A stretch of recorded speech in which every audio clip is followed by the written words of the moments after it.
I have a rendezvous with death. We'll preserve the last best hope of man on earth, or we'll sentence them to take the last step into 1,000 years of darkness. No fear. No political correctness. No wokeism. You're listening to Underground USA.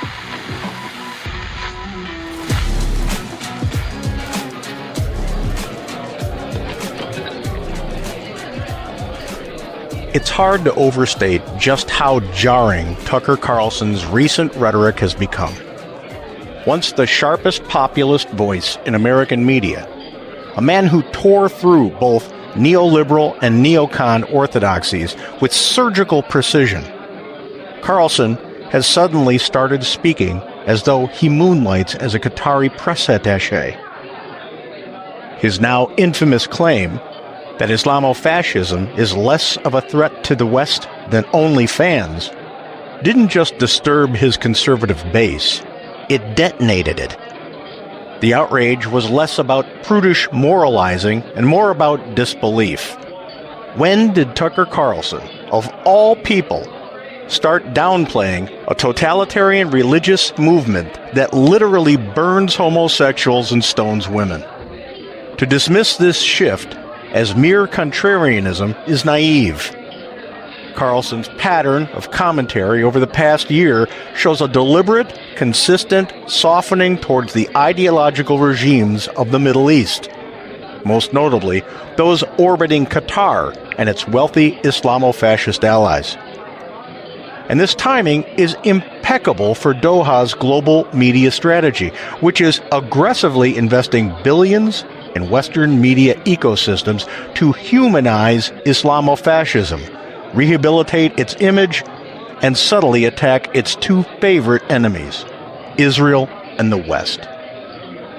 What better vehicle for such propaganda than a once-beloved right-wing populist now spurned by American corporate media, someone whose credibility among millions rests on his seeming independence? Let's talk about Qatar. And no, I won't say Qatar. This is a country that has spent decades laundering its authoritarian ideology through institutions that Western elites mistake for academic and journalistic philanthropy. The Qatari government bankrolls think tanks, buys media stakes, and funds universities with one hand, while promoting Islamofascist political movements throughout the Arab world with the other. Its greatest export isn't liquefied natural gas, it's moral inversion. The idea that rigid theocracy is preferable to decadent individualism, that submission is order and freedom is chaos. It's a message tailor-made for a West exhausted by its own nihilism. Carlson's newly Islamofascist-friendly messaging fits this playbook too neatly to ignore. His post-Fox ventures are remarkably well-funded for an independent journalist. Lavish travel across continents, smooth production, global exclusives with controversial heads of state, yet his revenue sources remain clandestinely opaque. Various financial trackers and independent investigators have noted loose ties between some of Carlson's production operations and foreign financial entities linked to Gulf intermediaries. But nothing definitively proves a direct wire from Doha, of course. If you know how modern propaganda markets function, you know that raw bribery is passé. Influence is purchased by ecosystem, not by envelope. What we're witnessing is the Islamofascist narrative disguised as moral realism. Carlson's brand has always relied on moral conflict narratives. He pits the spiritual sickness of liberal elites against some vision of prelapsarian order. But lately, he has recast the Islamofascist model, theocratic submission through violence, as the moral antidote to Western degeneracy. When Carlson tells you that OnlyFans is more dangerous than Islamofascism, he's not making a religious argument. He's offering a false dichotomy, that your choices are between soulless consumerism or pious tyranny. This moral order requires uniformity of thought and suppression of freedom. It's the same rhetoric that Qatari-aligned media platforms like Al Jazeera Arabic have pushed for decades, always cloaked in moral clarity, always demonizing Western liberty as sexual chaos dressed up as tolerance. The eeriest part isn't that Carlson flirts with that narrative. It's that he seems to believe he's still being simply contrarian. Another thread in his transformation is impossible to ignore. Carlson's creeping anti-Semitism couched in pseudo-intellectual populism. His recent insinuations about Jewish influence over global finance and American foreign policy echo the oldest fascist tropes on record. Once, Carlson criticized Israel the way a serious commentator might criticize any ally, based on policy. He now joins the Islamofascist chorus, accusing the Jewish people, collectively, of masterminding global immorality and media corruption. These ideas aren't original, they're imports. They follow directly from the same ideological streams that run beneath Qatari mosques, Iranian propaganda outlets, and Turkish state media. The same narratives were prevalent in 1939 Germany. It's not coincidental that Islamofascist regimes have long tried to translate their own anti-Semitic propaganda into language digestible by the Western right. Moral principle, family values, economic honesty, twisted into theological anti-Semitism camouflaged as cultural critique. Keeping that in mind, it's important to realize that today's propaganda doesn't leave a paper trail. The modern influence industry is not crude bribery. It's soft corruption through circles of access and affirmation, invitations, partnerships, funding deals, reputational networks.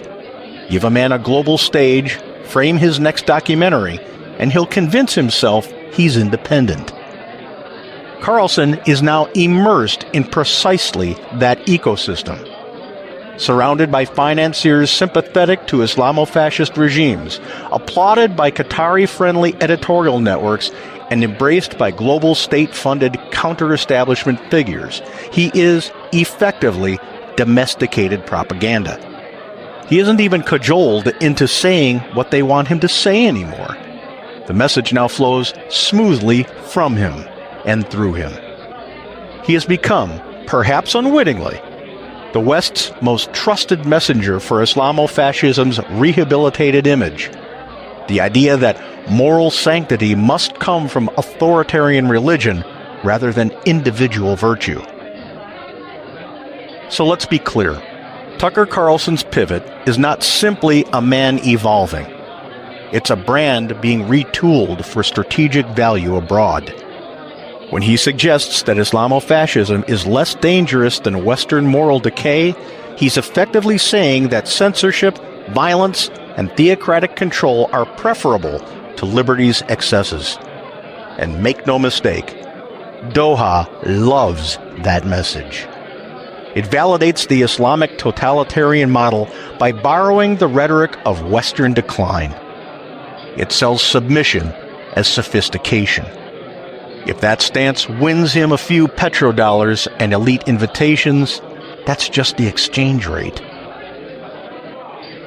Carlson used to argue that the biggest threat to the West was the corporate media complex, the machine that sells narratives as truth for profit.